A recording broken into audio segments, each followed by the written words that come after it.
it's in between the inhale and the exhale that you actually see the beauty, right? Like that's true bliss. That's where we can notice, where we can be present. And beauty to me is that combination.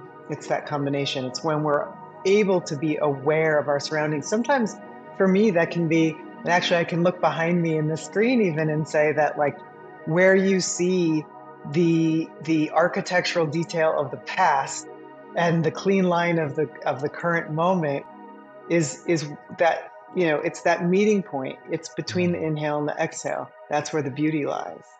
I'm Brandon Vaidyanathan, and this is Beauty at Work, a podcast about how beauty works in our world and shapes the work that we do. This episode is sponsored by Templeton Religion Trust and the Institute for Advanced Catholic Studies at the University of Southern California. More about them later in the show. Hello and welcome, everyone. Thank you for joining us. It is such a pleasure to have with me my guest today, Rachael Grochowski, who is an award-winning architect and designer who is leading the conversation of designing what truly matters. Rachael believes that design surpasses simply being beautiful. Design has the power to inspire a sense of calm, interconnectedness, presence, and gratitude, leading to the belief that design is spiritual. As an architect and designer, a traveler and seeker, and both a yoga student and teacher, Rachael's personal and professional mission has been to guide others towards environments that make them feel grounded in their histories and inspired to grow into their futures. Under Rachael's stewardship, her firm RHG Architecture Design has built and designed award-winning residential, commercial, and hospitality projects that are each defined by a spiritual evolution of collective care. Rachael's work has been featured in Architectural Digest, Forbes, Interior Design Magazine, Interiors Magazine, Fast Company, and many other publications. Rachael lives in Montclair, New Jersey with her 3 children. Rachael, it is such a pleasure to have you with us today. Thank you for joining us. Thank you so much. It's such an honor to be here and to talk about this topic. So to start with, can you tell us about your childhood? Were you drawn to architecture at an early age? Did you find yourself particularly attentive to the role of space and of design? I love this question because, on a daily basis, I feel like people tell me that their children want to be architects or designers, and could I speak to their kids? And or they tell me that they themselves wanted to be an architect, but they never quite made it there. And, for me, it wasn't something that I really understood early on. I I think I didn't even really know that that was a thing. I had uncles who were contractors, and my grandfather who was in the industry of development, but for whatever reason, that just wasn't part of my language. Um, and so I was very artsy, and I enjoyed the expression of, or the feeling maybe, of what it felt like to create. I definitely was a crafter and all of those things. But it wasn't until I started traveling, when I was maybe, in my late teens, maybe like late teens, late tweens. So I was maybe like 15, was the first time that I went to Europe. And that was when I started to think about architecture, because I was now in a space where, in some ways, it felt like what I would describe now as a sacred place. Like now I might go to, South Dakota or to India or to Cuba and be in a place that it feels sacred, right? At the time, when I would, because of all of the generations of history, right? When I went to Europe, there was a similar essence because I hadn't experienced that in the United States, right? Like uh, this understanding of architecture on the scale and uh, longevity of generations of joy, of tears, of celebration. I mean, all of this, that kind of, the residual of those moments is left behind in the architecture Mm. of of a culture, of an environment. And I could feel that. I couldn't quite put it into words at the time, but that sat with me, and that's when I started to get interested in this idea of becoming an architect. Wonderful. Thank you. I was just in Italy, a few weeks ago, and what you're saying really resonates tremendously with this idea of the residual memory of places. But what about the role of beauty? And that's one of the things that I'd love to hear your thoughts about. Um, in your childhood, when you think of that word, what memories come to your mind? What do you associate that term with? I'm going to sort of tie this back to my yogic world because, you know, in yoga and meditation, early on in my learning, we would always talk about like, what is the place? Like, what is your place? Mm, When you think about peace or you think about, um, you think about safety or whatever, what is the place that makes you feel good? Um, and for me, I always would go back to my grandparents' cottage. And my grandparents' cottage was in northern Wisconsin. And, it was a place that I would run around outside. It was a place that I, found my love of the water. Um, and they also had built this cottage.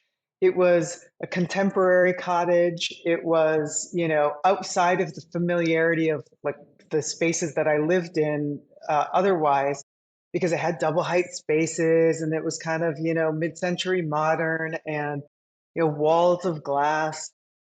And it wasn't a big cottage, but it was a place that I felt like I was invited into noticing my surroundings in a way of which they changed um, the relationship of humans to each other, like the way that we as a family operated. And I started to see the beauty of architecture at that point. And I started to see beauty in, I guess, life, beauty in relationship, beauty in nature, beauty in, and all of these things, and I later just kind of, I'm going to kind of jump around a little bit. So hopefully this makes sense. When I went to grad school, I integrated some of those pieces into what was ultimately my thesis project, which happened to be a retreat center for wellness. And some of the elements that like the double height space and the walls of glass and the relationship between nature, the built environment and nature, found their way into the architecture of that project. And then later, once I started my family and I moved out to Montclair, New Jersey, I ended up buying a house that is like a larger scale replica mm, of my grandparents' cottage. And it was like recreating the beauty that I experienced as a child. So I was aware of that somehow, like within myself. It wasn't always very, top of mind, right? Like yeah, some of these yeah, things yeah, just yeah, unfold. yeah. Do you have an example that comes to mind of like how, like, as you mentioned, that encountering that space somehow changed your relationship to others there? Like, is there a particular element that stands out there and that you can recognize? Yeah, I mean, the spaciousness of somehow double height space has the Mm, spaciousness to it. Um, it invites people being together but doing their own things mm, so that togetherness doesn't always have to be at the table. It can be like one person's over on the sofa reading a book, another person is playing a game or cards, and yet there's still this sense that you're there in it together. okay, wow, great. Well, talk a bit more about your trajectory. I mean, so I mean, you'd mentioned you'd done this project in your graduate work, but how did you, yeah, like what drew you, I suppose, to pursue a career in architecture? How did that evolve, and particularly your sense of beauty, whatever that has meant to you over time, has that changed? Is that are there common threads that connect that? How do you see that? I when I went to architecture school, I started out, my undergraduate degree is in architectural history. Hmm. And I had this idea that I wanted to do like historic preservation. because of what I was talking about when I first found architecture. And then I realized I actually wanted to create, right? I didn't want to just preserve, I wanted to Mm. create something. And I obviously went to school for architecture. And I think in the beginning of my career, it was very much about control, organization, to create beauty. It was like an intellectual beauty. Hmm. And I think to some extent, that's what we're taught as architects. It's this way, it's constraint. And my personal evolution, like I started my career in a much more tectonic kind of architecture. And and at some point I started to feel not very fulfilled by that. It felt very, I mean, quite frankly, empty. Like I was Hmm. just creating beauty for the idea of vanity. Hmm. Beauty was just about what it looked like. Hmm. And I think beauty, true beauty, is the combination of what it looks like and what it feels like. Hmm. So as I continue to evolve as a creative, as an architect and a designer, I started to recognize this experiential combination.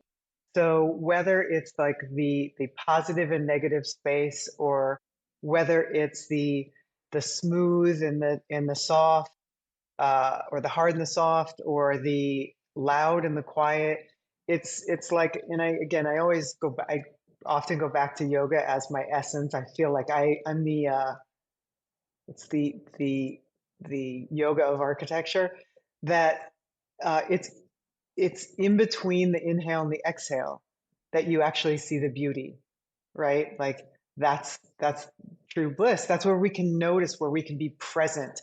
And beauty to me is that combination. It's that combination. It's when we're able to be aware of our surroundings. Sometimes for me, that can be, and actually I can look behind me in the screen even and say that, like, where you see the architectural detail of the past and the clean line of the current moment is that, it's that meeting point. It's between the Hmm. inhale and the exhale. That's where the beauty lies.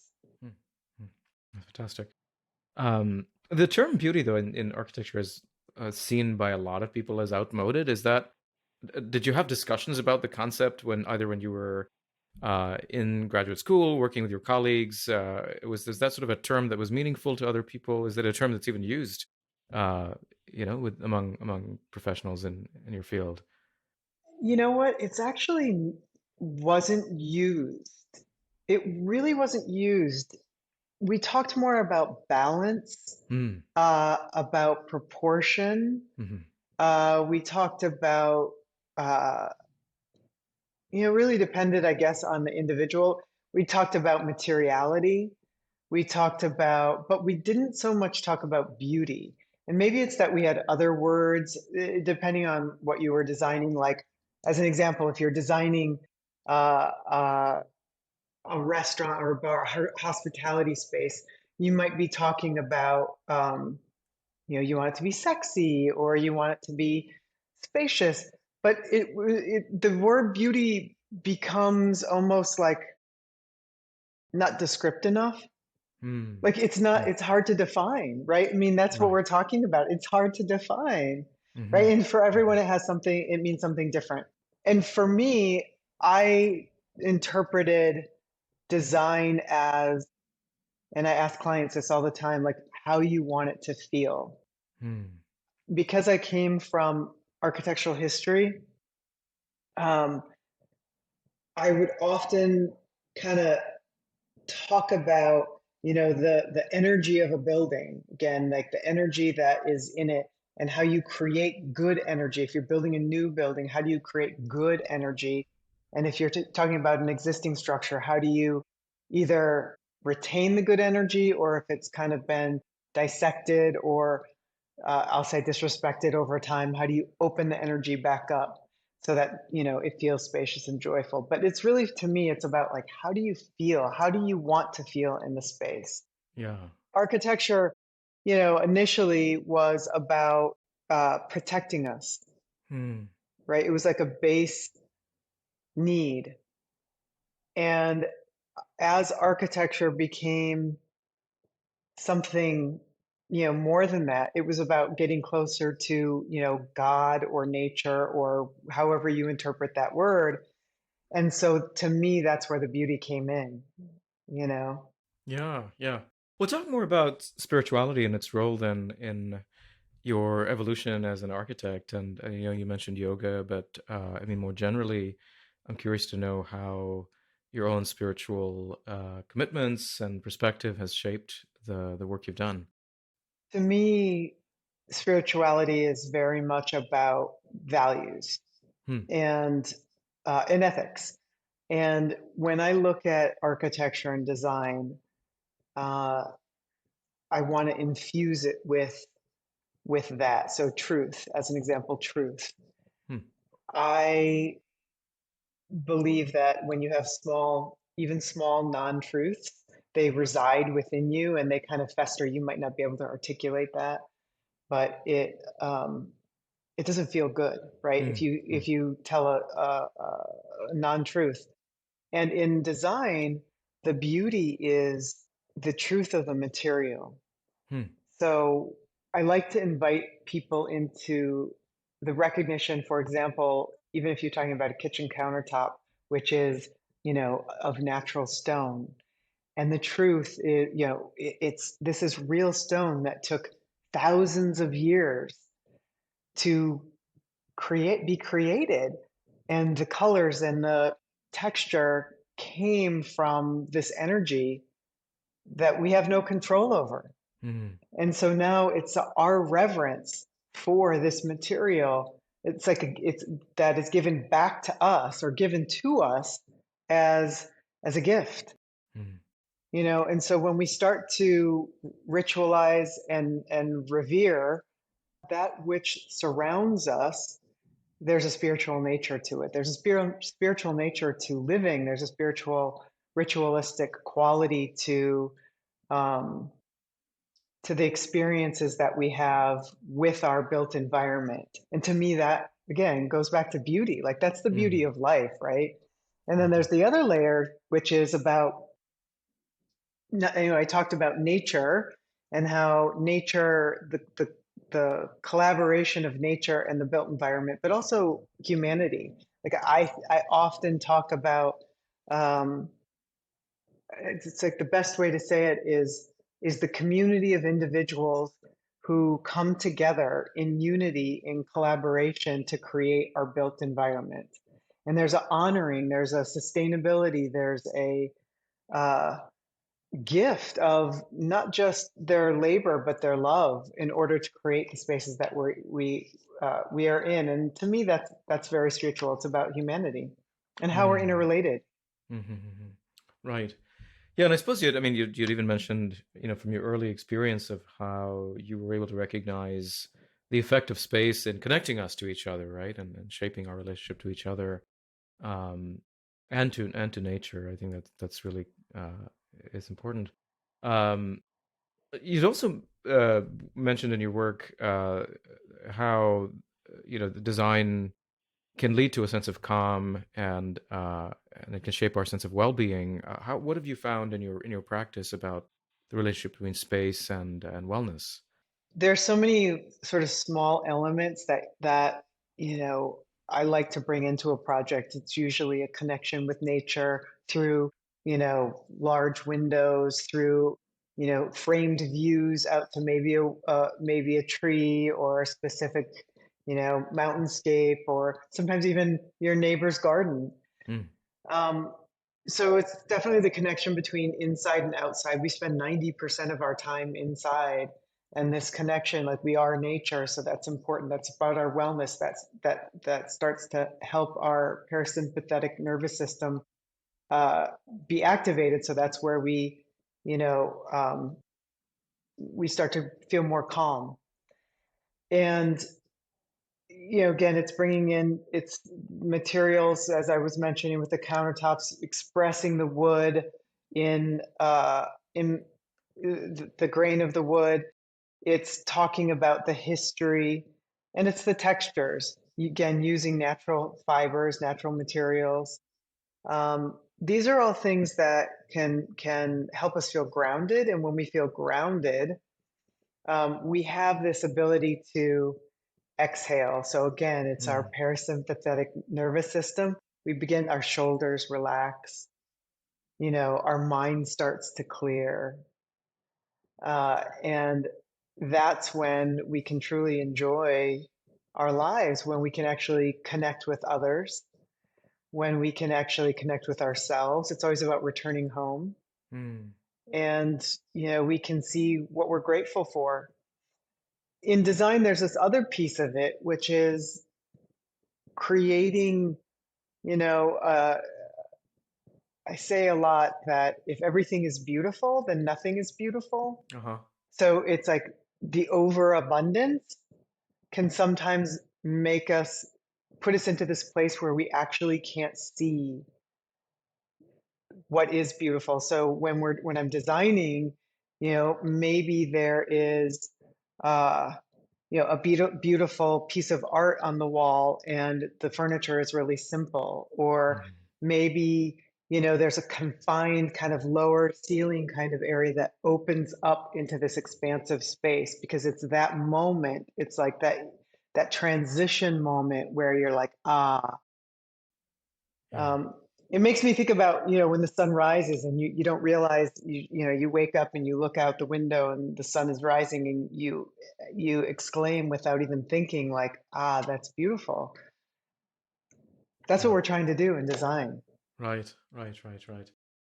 Yeah, no, a lot of ideas came to my mind as you were talking. One of the things, I've been studying scientists for a long time now, and a lot of them work in dark, dingy labs, and the effect on well-being, they're pretty aware, is pretty horrible. No access to natural light and green spaces and so on. Do you have any suggestions for people who are stuck in those sorts of environments about what can one do in terms of design when you really can't cut a window through a basement wall? But are there ways in which you can modify space in that sort of highly technological environment that could improve your sense of well-being? For sure. The first thing that comes to mind is art. Hmm. Art of sunsets, art of nature. And I don't know why this popped up over the weekend, but my 15-year-old had asked for this little light for Christmas, and it looked like it was the sun. It's just like a little circle of light. And you can use things like this anywhere. Or I have another lamp in my house that looks like the moon, and when I turn that on, it's just soothing. So Hmm. there's these little nodes or little hints towards nature that can be brought in, and just as a reminder that it exists. In a lab, obviously, you can't bring in plants and things like that. Like, that's what I think about, Yeah. as another element that, at least in an office, really helps remind us. Um, Again, in an office, I think about aroma, bringing in, Hmm. essential oils. But again, in a lab, that's not really something that you can do. So there's kind of limitations. But so I think in a lab, I would focus on lighting and art, like little lighting that's not distracting to the work that one is Yeah. doing, but you just kind of look over. Funny enough, a couple weeks ago, an article popped up about there are all these really beautiful light fixtures out there in the world, and some of them are extraordinarily expensive. And something came up that IKEA has like these new light fixtures that are meant to evoke emotion, and they're mostly like knockoffs of very expensive fixtures. Hmm. And they have this one that's just, it looks like a moon, and it has a mirror, and it kind of light slips out from the side. It really is peaceful. Hmm. It does create a sense of calm just looking at it. So they're all over the place, and I think these are good ways to sort of remind us uh, that there's world out there, and help us kind of exhale. Yeah. Yeah. Yeah. Fantastic. What about the role of ugliness in architecture? Is that something that designers try to ever build in any way? I know there's certain forms of architecture that seem to celebrate uh, ugliness in a certain sense, but do you see it as having any value in your perspective? You know? I think it's because it's so subjective. Yeah. I don't I don't know specifically, but I can guess where you might be mentioning that, ugliness can be celebrated sometimes. Funny enough, I'm pretty sure there are some people who think that style of architecture is actually really beautiful. Sure. Sure. And so therefore it's all becomes very subjective. And it's also a moment in time because as I was saying that, earlier on that architecture can often be about constraints and control. That can be perceived as ugly, Mm, or that can be perceived as, for some people, peaceful hmm. because there's nothing to think about, right? Like it's so simple, it's so minimalist, it's so brutalist, it's so that it could be bliss for some people, whereas other people are just like, I don't, what are you looking at? Yeah. So maybe it's just the juxtaposition of the two. Right. Maybe that's the place that it has is the juxtaposition of the two, so that individuals can make a judgment on what is peaceful to them. Because, I think about one of the things I think about in design is that, you often create, and this might be true in all parts of our lives, we create what we most need as individuals, right? So for me, I'm always looking towards creating peaceful spaces that have enough warmth uh, and welcome, but not so much that uh, I can't focus or think about Mm, where the beauty does lie. For other people, maximalism is what makes them feel comfortable. mm, For others, it's like really bright colors and joy. They want to elicit this idea of joy in their space, whereas others, it's like calm. So, I mean, I think it becomes about continually goes back to how do you feel mm, mm. and how do you want to Yeah. feel. Right. You had sent a couple of images, which our listeners may not be able to see, but could we'll put them up on our YouTube channel. Uh, talk me through those images. What do you hope to communicate there, and what inspires you in those yeah those photos that you sent. So, one of the images is a framed view looking out into nature.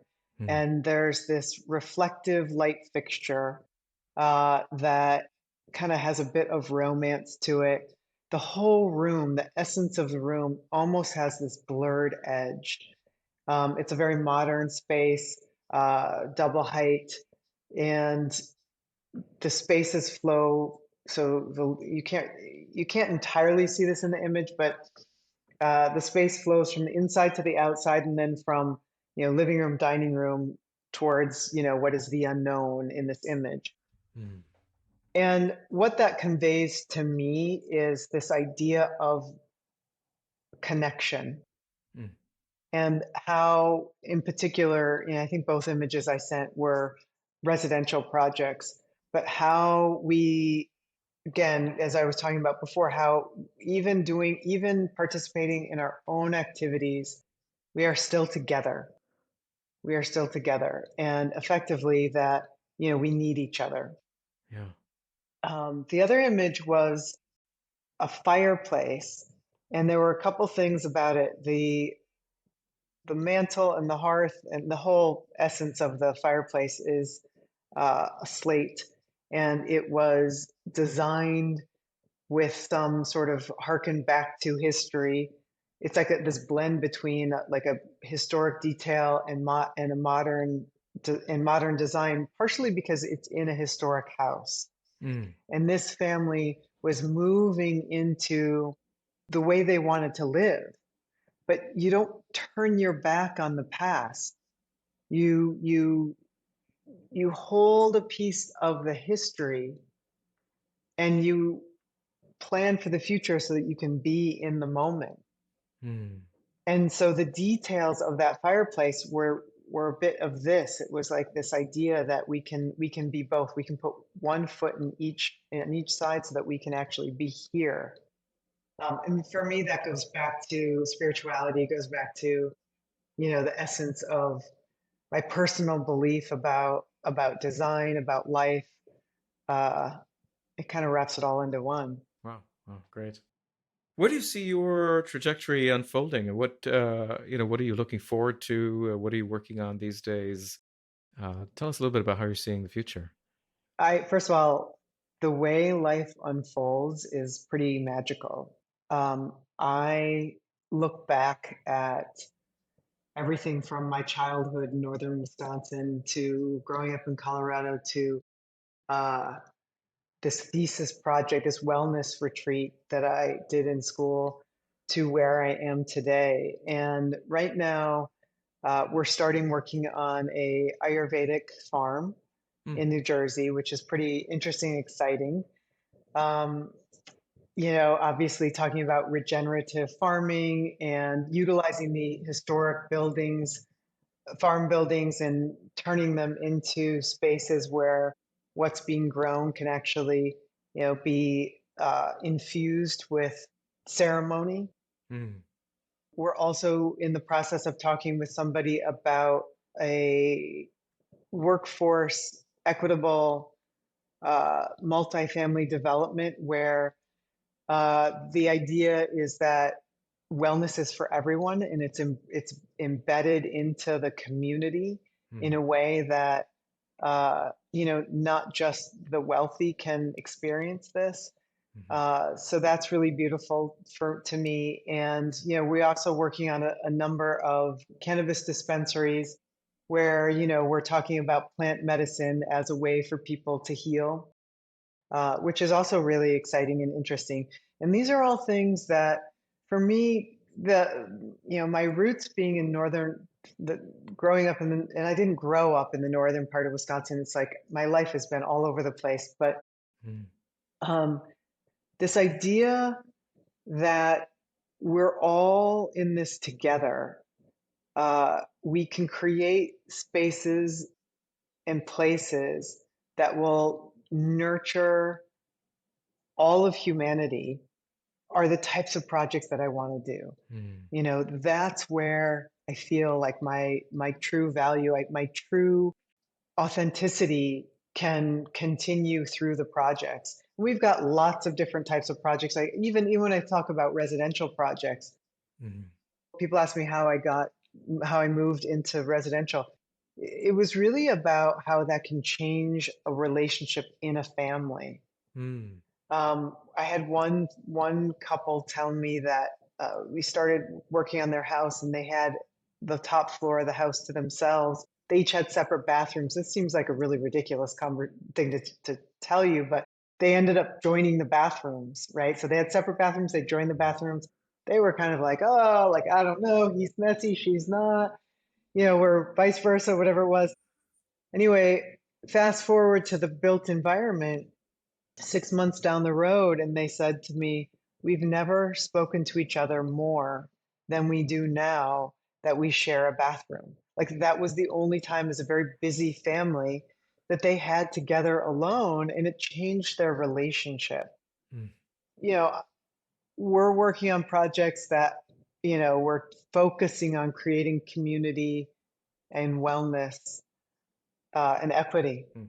Wow. Wow. That's fantastic. One of the things I've been thinking about lately is the relationship between beauty and hope. And I wonder if you might be able to comment because I think it's tied to these themes. I think how can our use of space shape our sense of hope, and particularly in environments that increasingly are more anxiety ridden and conflictual. Yeah, it's a great question. I was thinking about this actually over the weekend, and it again, it goes back to the pause. Like we can only feel hopeful, optimistic when we are calm or when we can breathe, right? Mm. And and so design, there's two spaces, and then through community, right? So design that supports community, supports coming together, and supports being present can allow us to remember hope. I think we're intuitively hopeful. Mhm. I think it's just that well, maybe not. I'd like to believe we're intuitively hopeful. But I think when we get caught up into the daily activities, we're unable to see that hope. Mm. And so Mm. it's those spaces that invite us into the present moment. Yeah, yeah.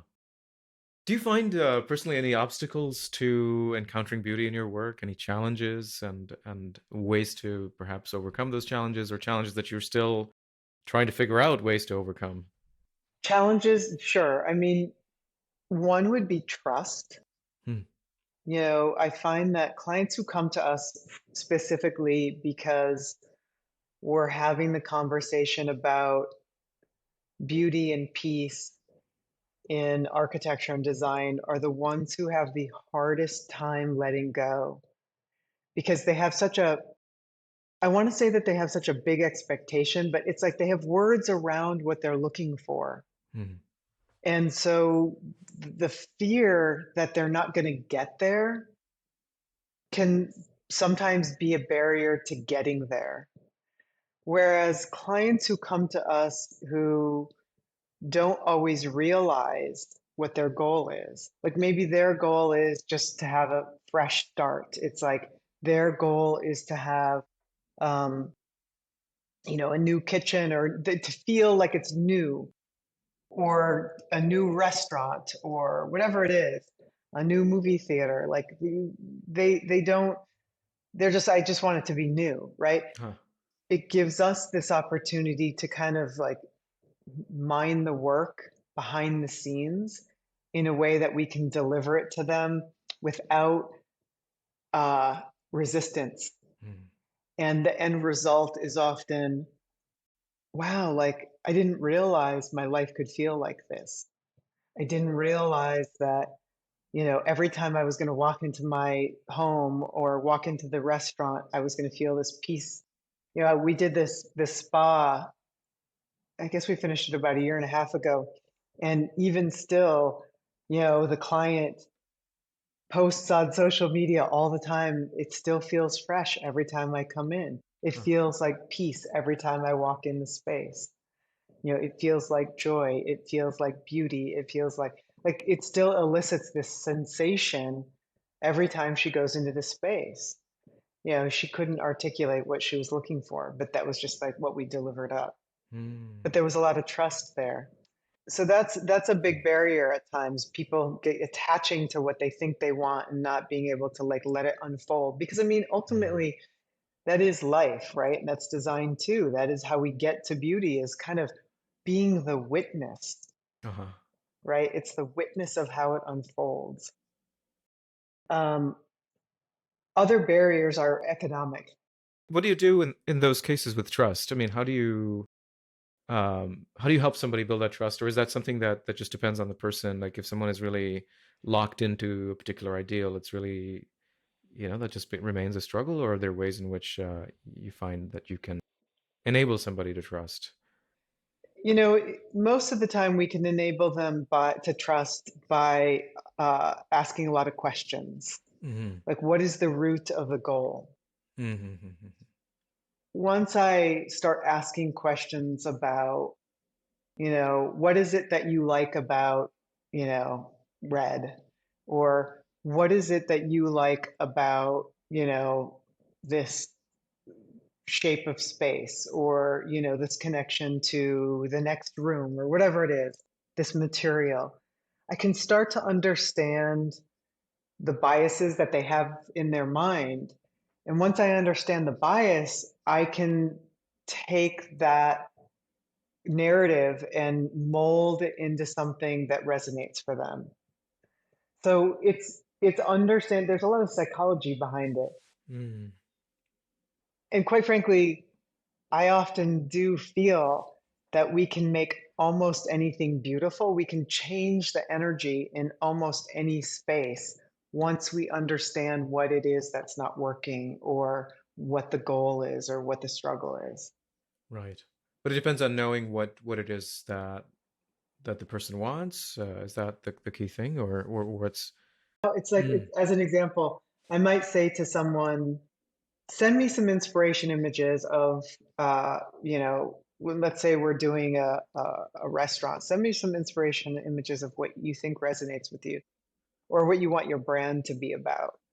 And maybe all of those images are vastly different, Yeah. right? Like Yeah. maybe they don't like, but I have to go through those images and find what is the thread. And then once I name it and I can say, so I see all of these images, this is the thread I see through them.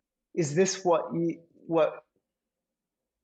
for you was meaningful? Mm. You know, Mm. is this what, and most of the time I can find it. And if I'm not right, then I can start to say, okay, so I see that you have this big, wall that has a mural on it, and is it the shape of the visual in the mural? Is it the color? Like, what is it that excites you about this? And I can ask all of these questions that then lead us down that path. And that's ultimately, again, it's like trying to understand who is on the other side, whether it's a family, whether it's a brand, whether it's a community. Mm. And obviously communities are the hardest because you've got lots of different opinions, different Yeah. ideas of what it should be. And sometimes it's a tall order.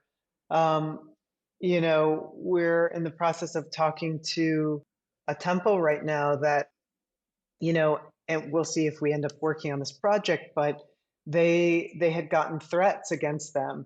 And so there was a lot of, discomfort in the community. And so part of our job would be to help them uh, find safety again, Mm. right? So Mm. find safety through design. How do you do that?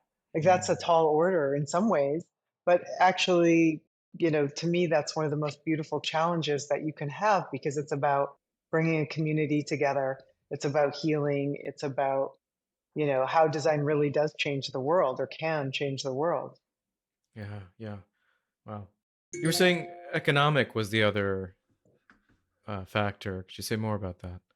Well, economics often, create a challenge. For example, Um, you know, I've long had the belief that everyone deserves quality design, uh, but materials are expensive.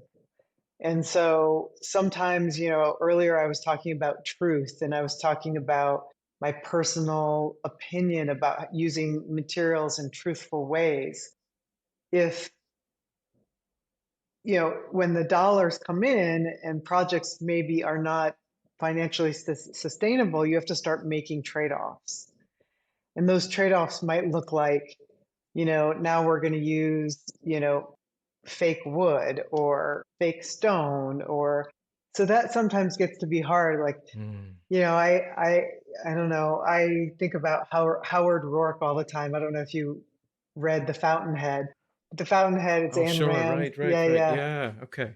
You know, Yeah. and he was like Yeah. this purist, and when his building didn't get built to his specification, he blew up the building. It was like, I don't Right. want it then. And it's playing this line between here's the pristine, ethical, value-driven concept and what reality is, Mm. and they don't always align. So you have to kind of balance those two things to deliver up the best that you can. The perfect can become the enemy of the good there, I suppose. Exactly. Yeah. Wow. Great. Any final thoughts? Any advice you might have to those who are perhaps struggling to find beauty in their own practice, whether architects, designers, or those who are aspiring to this field? I think my words of wisdom would be to look in the thin places and the places in between. Hmm. and again, I just keep going back to that in between the inhale and the exhale, in between the curve and the line, in between, the bright and the dark, because it's that that is the place where we will see the beauty. That is the place where we can create it. And that's the place where stillness exists and we can actually feel the beauty. Because ultimately, I think that's it. Like beauty should be, and I think I probably already said this, but beauty should be what we can feel, not just what we can see. Wonderful. Rachel, thank you so much. It's been such a delight. Where can we direct our viewers and listeners to your work? So best place is Instagram. We're at RHG Design. We also have a website, same rhgdesign.com. And I really appreciate you inviting me to share my thoughts and views on beauty and have this conversation with you. Yeah, the pleasure is all mine. Thank you so much. Thank you. Hey everyone, thanks for watching. If you liked that video, please hit that thumbs up button and share it with your friends. Also, please take a second to hit the subscribe button because it really helps us out. Thanks.